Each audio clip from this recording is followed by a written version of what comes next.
Overcome by the elements. Actually, it didn't. It overcame those elements. An unusual sight. We haven't had snow on Thanksgiving since 1971. Action News reporter Denise James toured the area, and this is what she saw. Weather did nothing to dampen the spirit of the Channel 6 Thanksgiving Day parade today.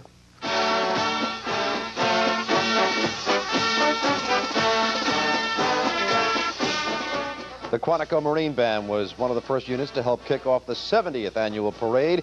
Mayor and Velma Good were accompanied by Wilson Jr., and as always, the mayor seemed to have a grand time at our parade. Governor Mike Castle of Delaware also took part in this Philadelphia tradition, but most of the parade goers waited for the bands and the floats, and they were not disappointed.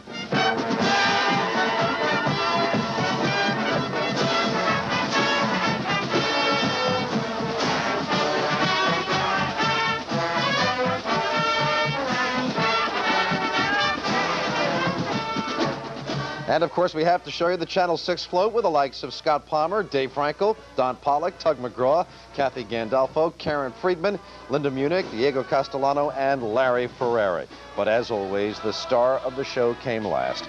Santa Claus arrived on his sleigh to usher in the holiday season in the Delaware Valley, and he joined his friends atop the steps of the Art Museum to give us a spectacular finale.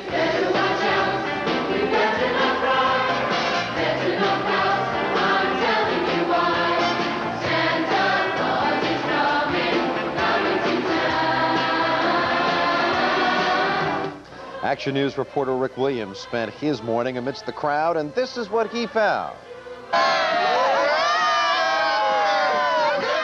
Some folks were too excited to be cold this morning. This year's Thanksgiving Day parade had a way of making most forget about the snow on the ground and the chill in the air. And it ain't too bad. We thought it would be better. Yeah? Yeah, So you're not too cold? No, not too cold. It's okay. I'm perfectly warm.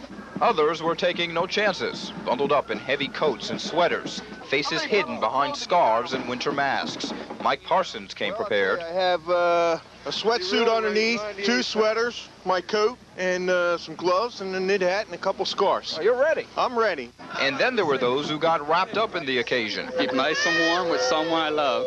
Past Thanksgiving Day parades have seen bigger crowds, but spectators who lined the parkway today said this was a nice change. No packed sidewalks, no pandemonium. Well, we've got the best seats in the house with the snow. Too many people didn't rush out here. So it's the first year we can see the parade without having to sneak the children under. The children seem to enjoy playing with the newly arrived white stuff just as much as watching the festivities. Indeed, the snow seemed to add a nice touch. That's the best part, is the snow. Yeah? It should snow all day. The smiles were contagious. Families look forward to this day, a pre-turkey treat, a holiday tradition. Marty Corr's seen 31 Thanksgiving Day parades here. I said, snow ain't gonna stop me, we're coming. It's a tradition. Oh yeah, I love it. Every year for 15 years in rain, slush, snow, as you can see, everything. It's just real important that we have all of us, we get a bunch of families together and we come down. So as long as there's Thanksgiving, there will be a Thanksgiving Day parade in Philadelphia, because old habits die hard here, and not even a snowfall could dampen the enthusiasm behind this 70-year-old tradition. Rick Williams, Channel 6 Action News in Center City.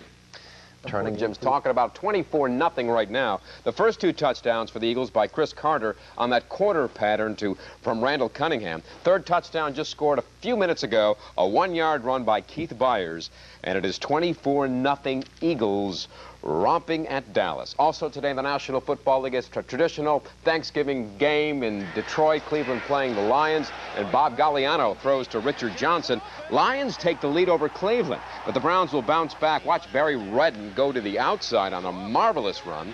This game was tied at 10 when Redden gets to the end zone.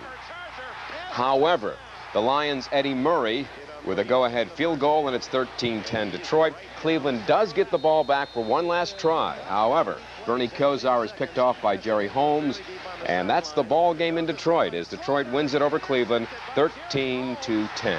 Now to Franklin Field as Penn played Cornell in what some people thought going into the season would be a game for the Ivy League Championship, but this Thanksgiving ends what has been so far a turkey of a season for both teams. Big Red of Cornell scoring first, with Todd Nicholson getting the first of his 2 touchdowns today as Cornell beat Penn 20-6.